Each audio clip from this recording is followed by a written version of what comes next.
left San Juan Islands at the end of August and headed back to Port Angeles to get the boat ready for the trip down the coast. JD was off his crutches, and it looked like he might be able to surf by the time we reached Channel Islands. We left Port Angeles the evening of September 10th, and by the next morning we were out of the Strait of Juan de Fuca and heading south. It was a very foggy morning, and we were immediately thankful for the AIS system we had just installed. Is that oh, what the fuck is that? New species fish. I can't even tell. It's like trash. No, it's a bird. Oh. By afternoon, the sun came out, Yeah. and we put out a hand line in hopes of catching some dinner. Oh no. Unfortunately, all we caught was this poor bird. Yeah, I need the most. Oh yeah. That evening, we had a couple humpback whales show up. It was a great way to end our first day offshore. I started off the next morning with my regular yoga routine. It seems like there's always something wrapped around the prop.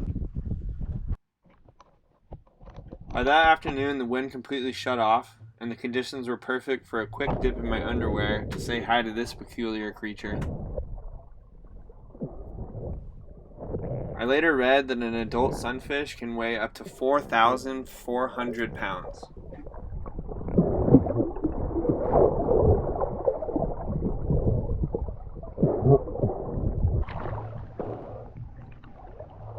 We originally hoped to make it to San Francisco in one hop, but ended up having to tuck into Newport, Oregon to hide from some unfavorable wind.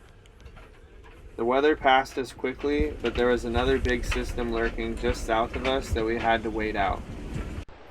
Not a horrible place to get stuck. There was fun waves most mornings, and steady sideshore wind to kite most afternoons.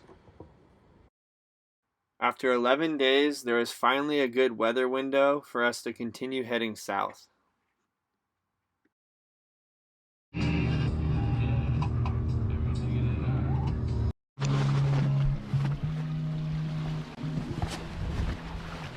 We had made it roughly 290 miles so far, and had about 530 miles until our next stop in Monterey, California. We pulled up the spinnaker and enjoyed a very comfortable first day back on the water.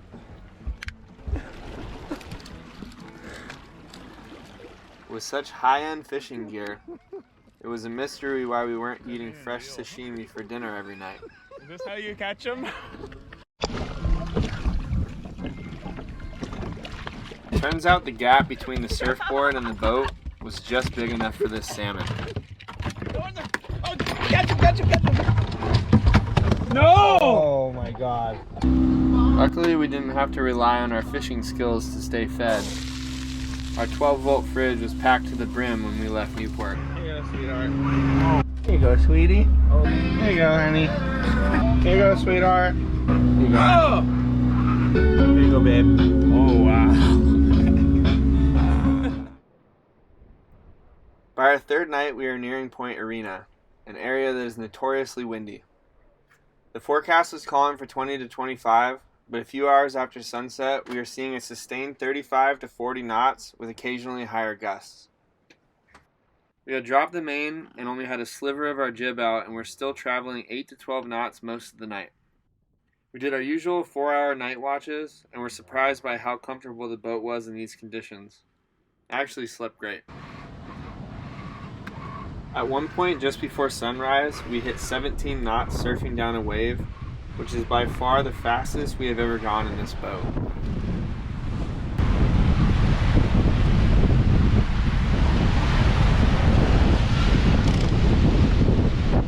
The wind slowly dissipated throughout the day, and we kept putting out more and more sail. By the time the sun was setting, the wind had completely died, and we had to fire up our trusty little Yamaha.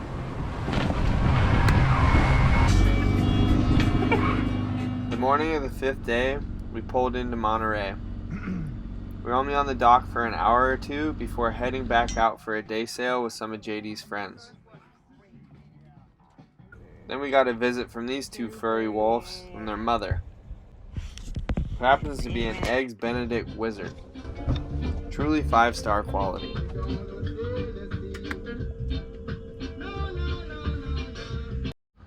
We spent the next week and a half cleaning carbs, cleaning dog hair, getting fresh hairdos, and riding our new bikes that Haley brought us down from Washington.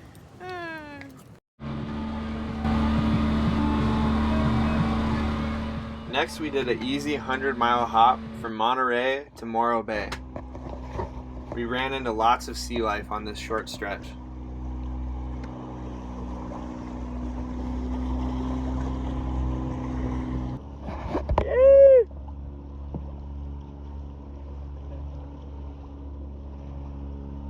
Where's the baby? We pulled into Morro Bay to hide from some big wind. We were happy with our decision to pay the $20 for a regularly serviced mooring ball after seeing a couple 55-knot gusts on our anemometer.